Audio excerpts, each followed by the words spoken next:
Hello dear student, myself Aman Thakur और आप देख रहे हैं स्वास मैथमेटिक्स। आज हम करने वाले हैं हरियाणा सीईटी के 26 जुलाई के मॉर्निंग शिफ्ट का मैथ का क्वेश्चन। और इस वीडियो में सबसे पहले मैं आपको ये क्वेश्चन करके बताऊंगा कि इस क्वेश्चन को 10 सेकंड में कैसे सोल्व करना है।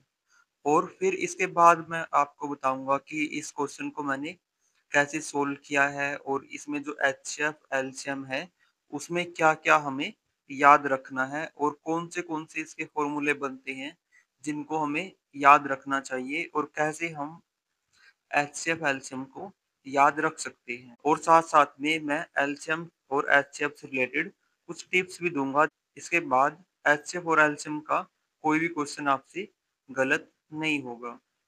यदि आप इस वीडियो को ध्यान से देख लेते हैं तो आज के बाद आपका कोई भी क्वेश्चन गलत नहीं हो पाएगा।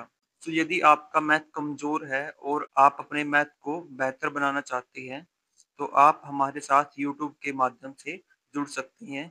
इसके लिए आप हमारे यूट्यूब चैनल को सब्सक्राइब करें और अपडेट के लिए बेल आइकन को प्रेस करें। तो चलिए अभी हम वीडियो स्टार्ट करते हैं। जैसे ये क्वेश्चन आया हुआ था, यदि एलसीएम ऑफ ए बी बराबर है 84 और एचसीएफ ऑफ ए बी बराबर है 7 है तो कौन से युग्म की ए और बी के मानों के होने की संभावना है। यहाँ पर चार ऑप्शन दिए हुए हैं तो इसमें हमें बस कुछ भी नहीं करना। इसमें जैसे एक फॉर्मूला होता है, जो भी एलसीएम और एचसीएफ वाली दो वैल्यूज है ए बी की गुणा किसके बराबर होती है, उनके जो एलसीएम है और एचसीएफ की गुणा के बराबर होती है। अब यहाँ पर 84 की और 7 की गुणा देखो। अब सबसे पहले हमें देखना है कि जो इकाई का अंक है वो क्या आएगा इनकी गुणा करने पर। जैसे 7 चौका 28 तो 8 आएगा। तो इनमें से देखो, इनमें से किसी गुणा 8 आ रही है। जैसे यहाँ पे देखिए 8 और 1 की गुणा, इकाई का अंक इसमें 8 आएगा। इसमें इकाई का अंक 4 और 1 की गुणा 4 आएगा। इसमें 7 और 2 की गुणा 4 आएगा इकाई का अंक। और इसमें 8 दूनी 16 तो यहाँ पर 6 आएगा। तो यहाँ पर जो इकाई का अंक है वो ए ऑप्शन में ही 8 आ रहा है और किसी भी ऑप्शन में नहीं आ रहा है। तो यहीं से हमारा क्वेश्चन में का जो आंसर है वो मिल जाता है और इसका जो राइट आंसर है वो है ए ऑप्शन। तो अभी देखिए, जैसे मैंने आपको समझाते हुए भी 10 से 20 सेकंड में इस क्वेश्चन को कंप्लीट कर दिया। लेकिन अगर आप एग्जाम में करोगे तो आपको तो यहाँ पर 10 सेकंड भी नहीं लगने वाली है और इससे आपका टाइम भी बचेगा, जिससे आप और क्वेश्चन को भी सोल्व कर पाओगे। अभी मैं आपको बताने वाला हूँ कि इसको मैंने इतने आसानी से सोल्व कैसे कर दिया। अब हमें पता होना चाहिए कि HCF multiply LCM is equal to क्या होगा, जो ए और बी का एलसीएम है और एच है वो उनकी मल्टीप्लाई। अब यहाँ पर क्या है कि जो एचसीएफ एलसीएम दिया हुआ है तो 84 मल्टीप्लाई 7 है और यहाँ पर दो टर्म है। अब इससे भी अगर आप करने जाओगे, अब जैसे इसकी अगर टोटल मल्टीप्लाई करेंगे, जैसे इसकी मल्टीप्लाई करें तो 7 चुका जैसे 28, हासिल 2, 7 अठे 56, 56 और 2 58। तो इसकी पूरी मल्टीप्लाई ये आएगी। लेकिन हम अगर आप इसकी मल्टीप्लाई करोगे और फिर इसके बाद इनकी भी सबकी मल्टीप्लाई करोगे तो उसमें तो ज्यादा टाइम लग जाएगा। लेकिन हमें ऐसा देखना है कि जैसे पहले हमें इस अंक को मैच करना है कि इसमें से कौन सी जो वैल्यूज है जिनकी मल्टीप्लाई से ये अंक मैच हो रहा है। अगर दो ऐसे ऑप्शन आ जाते हैं तो हमें आगे की, जैसे ये वाला अंक है फिर इसको देखना है। अगर हमें पहली बार में ये अंक मिल गया तो हमें आगे जाने की जरूरत नहीं है। तो आपको जो ये मल्टीप्लाई है वो कंप्लीट नहीं करनी है। इसमें आप ये भी ध्यान रख सकते, जैसे 28 मल्टीप्लाई 21 है। अब इसका तरीका क्या होता है, जैसे 1 से मल्टीप्लाई करेंगे 28, फिर यहाँ पर हम एक जगह को छोड़ देते हैं और यहाँ से हम करना शुरू कर देते हैं इस तरीके से। अब अगर आप ये चीज ऐसे करोगे तो जैसे हमें पता है कि अगर हम इससे इसकी मल्टीप्लाई करते हैं तो क्या होगा। यहाँ पर जो इकाई का अंक है उसके नीचे तो कुछ आने वाला है नहीं, तो वो आंसर में तो वही आएगा। और अगर वही आएगा तो हमें तो बस केवल इनकी मल्टीप्लाई करके देखनी है कि जो यहाँ पर आ गया वो यहाँ पर आएगा आंसर में। अब जैसे इसकी मल्टीप्लाई करी तो ये आ गया। अगर हम 28 और 42 की करें तो इसमें हमें क्या देखना है? 2 अट्ठे 16, एक हासिल का लग गया और जैसे यहाँ पे 6 आएगा, ये तो 8 नहीं आया। सेम हमें इसमें करना है 14 और 21। अब यहाँ पर तो क्या आ गया? 4, तो लास्ट में इकाई का अंक क्या आएगा? 4। तो इसमें हमें कंप्लीट मल्टीप्लाई तो करनी ही नहीं है जब हमारा यही से काम चल रहा है। और जैसे ये वाला है 7 और 12 की, जैसे 7 और 12 है, तो 7 दूनी 14, 4, तो इसके नीचे एक कांटा लगेगा और यहाँ पर क्या आएगा? 4। तो अब आप देख सकते हैं कि किसमें लास्ट में 8 आया है, ए ऑप्शन के, तो वही हमारा आंसर हो गया। क्योंकि अगर लास्ट वाला जैसे जो इकाई वाला अंक ही मैच नहीं करेगा तो फिर वो वैल्यू तो इक्वल आएगी नहीं। और फॉर्मूले में हमारे पास क्या है? इक्वालिटी है। अगर इकाई का अंक ही बराबर नहीं आएगा तो फिर ये आगे वाले अंक कैसे बराबर हो जाएंगे फिर? तो हमें ध्यान रखना है इसमें कि जब भी हमें मल्टीप्लाई कर रहे हैं तो हमें कंप्लीट मल्टीप्लाई करने की जरूरत पड़े तभी करनी है। ऐसे ही आपको हर एक क्वेश्चन में कंप्लीट मल्टीप्लाई नहीं करनी है। इसको आप डिस्कार्डिंग मेथड भी नाम दे सकते हैं कि मैंने जैसे इनको डिस्कार्ड कर दिया, A B C D option को। सो इसमें हमारी मेन टिप्स यही है कि आपको एक तो ये फॉर्मूला याद रहना चाहिए एचसीएफ एलसीएम निकालने आने के साथ साथ। और दूसरा, आपको जो मल्टीप्लाई है वो पूरी नहीं करनी है अगर जरूरत नहीं है तो। अगर आपको ऐसा लगता है कि जरूरत है, कंप्लीट आंसर निकालना पड़ेगा, तभी आप करें, अदरवाइज ना करें। सब इसमें आपको याद रखना है कि आप डिस्कार्डिंग मेथड की हेल्प से ही चलें। इससे क्या होगा कि जो 3 ऑप्शन है वो आसानी से कट जाएंगे और एक ऑप्शन है जो राइट ऑप्शन होगा वो बच जाएगा। तो इसमें एक तो आपको इसको ध्यान रखना है, फॉर्मूले को याद रखना है, क्योंकि इसमें क्या होता है कि जो एचसीएफ एलसीएम निकालना तो हर कोई सीख के आता है, लेकिन इस फॉर्मूले को बहुत ही कम लोग ध्यान रख पाते हैं। अब ये फॉर्मूला है कहाँ पर? ये फॉर्मूला है एनसीईआरटी क्लास 10th के मैथ में है। और ये जो फर्स्ट चैप्टर है ना 1.1 है, एक्सरसाइज है, उसका थर्ड या फोर्थ क्वेश्चन में ही ये आ जाता है। सो आपको जो एनसीईआरटी का मैथ है वो बहुत ही ध्यान से करना चाहिए और उसमें जो एक एक बात लिखी हुई है उसको आपको ध्यान से पढ़ना चाहिए। क्योंकि बहुत सारे लोग क्या करते हैं कि जैसे एक्सरसाइज वो कर लेते हैं या फिर जैसे एचसीएफ और एलसीएम तो निकालना सीख लेते हैं, लेकिन इसमें से जो ये फॉर्मूला होता है इसको कोई भी नहीं करता या बहुत सारे लोग स्किप कर लेते हैं। और वहीं पर लोग फंस जाते हैं कि तैयारी तो करी थी लेकिन क्या हुआ कि क्वेश्चन ही अलग आ गया, या फिर ये बोलेंगे कि बाहर से आ गया। क्वेश्चन बाहर से नहीं आता, वो सिलेबस से ही रहता है। सो अभी हम जानेंगे कि एचएफ एलसीएम के बारे में हमें क्या क्या बातें और ध्यान रखनी है और एचएफ एलसीएम होते क्या हैं। ये बहुत सारे बच्चे क्या करते हैं, एचएफ एलसीएम निकालना ही सीखते हैं, उनके बारे में उनको पता ही नहीं होता कि एचएफ एलसीएम है क्या चीज। एचसीएफ और एलसीएम। अब एचसीएफ का मतलब क्या है? एच का मतलब है हाईएस्ट, सी का मतलब है कॉमन और एफ का मतलब है फैक्टर। एलसीएम की जो फुल फॉर्म है ये भी आपको याद रखनी है और एचसीएफ की भी। एलसीएम का मतलब, एल का मतलब है लीस्ट, सी का मतलब है कॉमन, एम का मतलब है मल्टीप्लाई।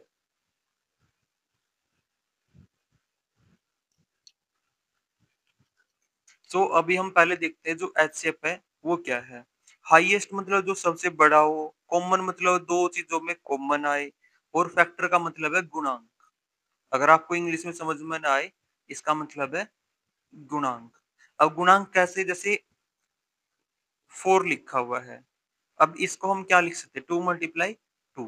तो ये दो इसके क्या है? गुणांक है। जो गुणा में लिखे हुए अंक होते हैं उनको हम गुणांक बोलते हैं। जैसे 4 को हम 2 × 2, जैसे 4 को हम 2 × 2 लिख सकते हैं, तो जो 2 है वो गुणांक है। और जैसे 10 है, 10 को हम क्या लिखेंगे? 2 × 5, तो 2 और 5 से क्या है? गुणांक है। तो अब ये क्या कह रहा है कि हाईएस्ट क्या होना चाहिए? Highest factor. हाईएस्ट फैक्टर मतलब हाईएस्ट गुणांक, जो सबसे बड़ा गुणांक हो, वो होना चाहिए। कॉमन मतलब दोनों संख्या में कॉमन। अब जैसे अगर हमें दिया जाता है जैसे 10 है और एक 6 है। अब 6 को हम क्या लिखेंगे? 2 गुणा 3। अब दोनों में 1 तो कंपल्सरी होता ही है मल्टीप्लाई में। तो अब जैसे इसमें देखो जो इन दोनों में कॉमन हो और वो गुणांक क्या होना चाहिए? हाईएस्ट। अब इन दोनों में 2 अंक है वो कॉमन आ रही है। 1 आ रहा है और एक 2 आ रहा है। अब इसमें हाईएस्ट कौन-सा वाला है? 2 वाला। तो इसका जो एचसीएफ है वो क्या आ जाएगा? 2। मतलब कि वो 6 का फैक्टर होगा और वो क्या होगा? हाईएस्ट होगा। दोनों में 6 का भी होगा और वो 10 का भी होगा। सो इस तरीके से हम एचसीएफ को निकालते हैं और एचसीएफ का मीनिंग भी यही होता है कि सबसे बड़ा गुणांक जो दोनों संख्याओं में कॉमन हो। अगर संख्या 3 दे रखी है तो 3 संख्या में कॉमन आना चाहिए, 4 संख्याएँ हैं तो 4 संख्याओं में कॉमन आना चाहिए। तो ये आपको ध्यान रखना है कि एचसीएफ का मतलब है क्या? अब जैसे कोई भी संख्या दे दी जाती है जैसे 20 है, 10 है। अब इसमें हाईएस्ट इनका गुणांक क्या होगा? 10 होगा। क्योंकि 10 से क्या होता है? ये भी डिवाइड हो रहा है और ये भी डिवाइड हो रहा है। 20 को हम क्या लिख सकते हैं? 2 मल्टीप्लाई 10 और इसको क्या लिख सकते हैं? 1 मल्टीप्लाई 10। तो दोनों में हाईएस्ट कॉमन आ गया और इसी को हम क्या लिखेंगे? बोलेंगे एचसीएफ। वैसे आपको बिना कैलकुलेशन के भी आना चाहिए और कैलकुलेशन वाले मेथड से भी आना चाहिए। इसमें जैसे आपको मैं कुछ क्वेश्चन देता हूँ, इसका आपको कमेंट में बताना है कि इनका एचसीएफ क्या होगा? और इसको सोल्व नहीं करना, आप जब वीडियो देख रहे हैं तो अभी जैसे मैं क्वेश्चन लिखूँ तो आप उसको पॉज़ करो और तो आप वीडियो को पॉज़ करो और उस क्वेश्चन का आंसर निकाल के देखो कि आप बिना पेन कॉपी उठाए इस क्वेश्चन का आंसर निकाल पा रहे हो या नहीं निकाल पा रहे हो। आपको इस क्वेश्चन का एचसीएफ पता चल जाता है तो आप कमेंट बॉक्स में कमेंट ज़रूर करें। सो फर्स्ट क्वेश्चन है 15, 10। सो ये मैंने काफ़ी ईज़ी क्वेश्चन दिया हुआ है, तो आप इससे भी इसका तो बहुत ही आसानी से पता लगा सकते हैं। सेकंड क्वेश्चन है 30, 20 और थर्ड क्वेश्चन है 35, 28। सो इन क्वेश्चन का आपको एचसीएफ निकाल करके कमेंट बॉक्स में कमेंट करना है। यदि आप इनका जो एचसीएफ है वो बिना पेन कॉपी उठाए कर लेते हैं, का मतलब होगा कि आपको जो एचसीएफ का मीनिंग है वो समझ में आ गया है। अभी हम चलते हैं एलसीएम पर। एलसीएम मतलब लिस्ट, लिस्ट मतलब सबसे छोटा, सबसे छोटा या छोटे से छोटा। कॉमन मतलब जो दोनों में आया हुआ हो। मल्टीप्लायर, अब मल्टीप्लायर का क्या मतलब है? अब जैसे मल्टीप्लायर का मतलब ये होता है, जैसे 10 है, 10 मल्टीप्लाई 3, 30। तो 30 क्या है? 10 का मल्टीप्लायर है। अब जैसे जो 30 है, 30 का गुणांक क्या है? 10 एक गुणांक है, लेकिन 10 का 30 क्या होगा? वो क्या होगा? मल्टीप्लायर। अब हिंदी, अगर आपको हिंदी में पता हो तो ये आप देख सकते हैं क्या होगा। वैसे मुझे इंग्लिश में इसका पता है। तो जो मल्टीप्लायर है, अब जैसे 30 का मल्टीप्लायर कौन है? 30 है, तो 30 के कितने मल्टीप्लायर हो गए? कितने भी हो सकते हैं, 40 भी हो सकता है, 50 भी हो सकता है, 60 भी हो सकता है, 70 भी, 80 भी, बहुत सारे होंगे। अब यहाँ पर क्या होता है, एलसीएम किसका होगा? दो संख्याओं का। जैसे हमने मान लिया कि एक संख्या 10 है और दूसरी संख्या क्या ली थी हमने? 6। अब ऐसी कौन सी संख्या होगी जो दोनों के मल्टीप्लायर बने और वो क्या हो? सबसे छोटी हो। अब जैसे अगर हम डायरेक्ट देखें तो इनकी दोनों की जो मल्टीप्लाई आएगी 60। अब देखो जो 6 है वो 60 को डिवाइड करता है और जो 10 है वो भी 60 को डिवाइड करता है। लेकिन क्या ये सबसे छोटी संख्या है जो इनसे पूरी-पूरी भाग होती हो? नहीं, क्योंकि 30 एक और ऐसी संख्या है जो 10 से भाग हो रही है और 6 से भी हो रही है। तो इसका मतलब इसका एलसीएम क्या होगा? 30 आ जाएगा। अब इससे छोटी कोई और संख्या नहीं मिलेगी, 6 और 10 से पूरी-पूरी भाग हो जाए। जो मैथमेटिकल मेथड है कैलकुलेशन वाला, तो अगर आप उससे भी निकाल के देखोगे तब भी यही आंसर आएगा एलसीएम 30। और जैसे अगर हम कोई और एग्जांपल लेते हैं, जैसे अगर हम इनमें से कोई एग्जांपल उठाते हैं, 15 है और 10 है। अब जैसे हमें पता है कि इसके जो मल्टीप्लायर है वो क्या हो गए, 30। जैसे पहला 15 होगा, फिर 30, फिर 45, फिर इसका होगा 60। तो इसके मल्टीप्लायर क्या हो गए, 15, 30, 45, 60। इसके क्या मल्टीप्लायर हो गए, 10, 20, 30, 40, 50, 60। अब जैसे कॉमन तो इसमें ये भी आ रहा है, लेकिन इससे पहले कौन कॉमन मल्टीप्लायर आ गया, ये। तो इसका मतलब इन दोनों का एलसीएम भी क्या होगा, 30। सो इस तरीके से आपको एलसीएम और एचसीएफ को समझना है कि एचसीएफ होता क्या है और एलसीएम क्या होता है। यदि आपको ये समझ में आ गया तो आप इस क्वेश्चन को आसानी से कर पाएंगे। अभी मैं इसमें कुछ क्वेश्चन दूंगा आपको, आपको बिना पेन उठाए ही क्वेश्चन को आपको बिना पेन उठाए ही इन क्वेश्चन का एलसीएम निकालना है और कमेंट बॉक्स में कमेंट करनी है। सो फर्स्ट क्वेश्चन है 40, 20। सेकंड क्वेश्चन है 45, 75।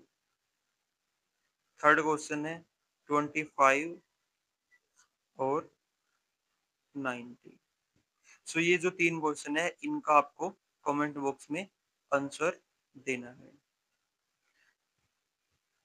और यदि आप इसको और डिटेल में करना चाहते हैं तो आप क्लास 10th का जो एनसीईआरटी का फर्स्ट चैप्टर है आप उसको कंप्लीट करें, जिससे और उसकी आपको कोई एक-एक लाइन पढ़नी है, उसमें से आपको कुछ भी छोड़ना नहीं है। उसमें एक थ्योरम भी है, डिवीजन रूल भी है, वो भी आपको करना है और जो एक्सरसाइज से पहले है, जो एग्जाम्पल से पहले दिया हुआ है वो भी आप ज़रूर पढ़ें। उसी में वही जो होता है वही तो कांसेप्ट होता है और उसी को हर कोई छोड़ देता है। यदि आप वो कांसेप्ट नहीं करोगे तो आपके क्वेश्चन है वो आसानी से नहीं होंगे और अगर आप आसानी से नहीं कर पाओगे तो जो आपका एग्जाम है वो भी क्लियर नहीं होगा। और यदि आप हमारे साथ जुड़ के अपने मैथ को अच्छा करना चाहते हैं तो आप कमेंट बॉक्स में कमेंट करें। अगर रिस्पॉन्स आता है तो मैं लाइव भी समझाऊंगा कि मैथ की जो कैलकुलेशन है वो कैसे करनी चाहिए हमें और कैसे कैसे हम मैथ की कैलकुलेशन को फास्टली कर सकते हैं और हर एक क्वेश्चन को हम कम से कम टाइम में कैसे कर सकते हैं ये भी मैं आपको बताऊंगा। सो यदि आपको हमारी वीडियो अच्छी लगे तो वीडियो को लाइक करें और चैनल को सब्सक्राइब करें।